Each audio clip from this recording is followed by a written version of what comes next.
Hi hello నమస్తే welcome to my YouTube channel అమ్మ ఆశీర్వాద. ఈరోజు మనం మాట్లాడుకోబోయే టాపిక్ ఏంటో తెలుసా? పవర్ స్టార్ పవన్ కళ్యాణ్ గారు. పవర్ స్టార్ పవన్ కళ్యాణ్ గారి గురించి కొద్ది రోజులుగా చాలా హాట్ టాపిక్గా అయిపోయిందండి. ఈ కొద్ది రోజులు అంటే ఒక 3 months 4 monthsగా ఇన్నాళ్ళు వచ్చేసి రాజకీయంలో జగన్మోహన్ రెడ్డి పవన్ కళ్యాణ్ గారి విషయాలు కానివ్వచ్చును, ఆయన చేసినట్టు విషయాలు కానివ్వచ్చును, ఆయన గెలిచిన తీరు కానివ్వచ్చును, అలాంటి విషయాల్లో చాలా హాట్ టాపిక్గా మారిన పవన్ కళ్యాణ్ గారు ఇప్పుడు లేటెస్ట్గా లడ్డు తిరుమల తిరుపతి లడ్డు విషయంలో చాలా హాట్ టాపిక్గా మారడం అయితే జరిగిందండి. అది కాకుండా ముఖ్యంగా చెప్పదలుచుకుంది ఏంట్రా అంటే సనాతన ధర్మం.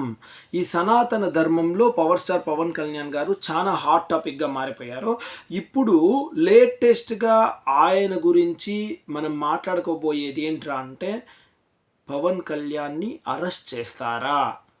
ఈ న్యూస్ కొద్ది రోజులుగా చాలా పాపులర్ అవుతా ఉంది. ఒక 2-3 రోజులుగా. ఎప్పుడు నుంచి అంటే తిరుమల తిరుపతి దేవస్థానంలో దర్శనం చేసుకుని వచ్చి వారాహి దీక్ష అయిన తర్వాత తిరుమల తిరుపతి దేవస్థానంలో దర్శనం చేసుకుని వచ్చి దీక్ష అయిన తర్వాత పవన్ కళ్యాణ్ గారు ఒక మీటింగ్ పెట్టారండి. ఆ మీటింగ్లో లడ్డు గురించి ఇలా కల్తీ చేయడం న్యాయమా అని చెప్పి, అలాగే ఉదయనిధి స్టాలిన్ గురించి కాస్త మాట్లాడుతూ ఆయనకి కౌంటర్ ఇస్తూ పవన్ కళ్యాణ్ గారు తెలుగులో కాకుండా తమిళంలోనే ఒక మాట అన్నారండి. ఎవరైతే వైరస్ అని అన్నారో వాళ్ళకి చెప్తా ఉండ, ఎవరైతే ఇది సనాతన ధర్మాన్ని తుడుచుకుపెట్టిపోతుందో అన్నారో వాళ్ళే తుడుచుకుపోతారు అని చెప్పేసి అయితే ఒక కౌంటర్ ఇవ్వడం అయితే జరిగింది. తర్వాత తమిళనాడులో తమిళ్లో ఒక ఇంటర్వ్యూ కూడా ఇవ్వడం అయితే జరిగింది. దానికోసంగా ఏం జరిగింది అంటే ఉదయనిధి స్టాలిన్ తరఫున ఒక లాయరు పవన్ కళ్యాణ్ గారి పైన మదురైలో కేసు నమోదు చేశారంట. ఆ కేసు పరంగా విచారిస్తూ పవన్ కళ్యాణ్ గారిని ఏమన్నా అరెస్ట్ చేసే ఛాన్సెస్ ఉన్నాయా అని చెప్పేసి అయితే హాట్ టాపిక్గా మారింది. అరెస్ట్ చేసే ఛాన్సెస్ పవన్ కళ్యాణ్ గారినా? అస్సలు ఎవరికి అంత సీనే లేదండి.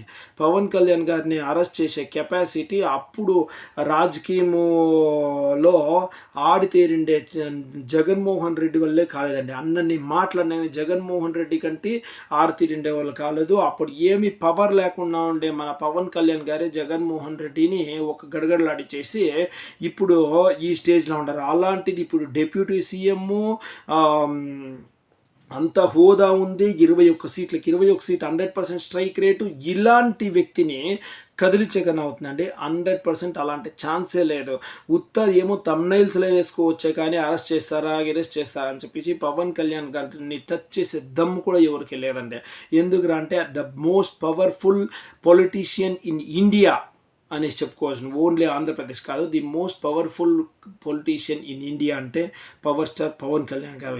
ఇంకా ఎన్నెన్నో విజయాలు సాధించడం ఖాయము. ఎంతో సాహసం పొందినా కానీ చేయకూడని పనులన్నీ మన పవన్ కళ్యాణ్ గారు చేసి చూపించడము ఖాయము. జై హింద్, జై జనసేన.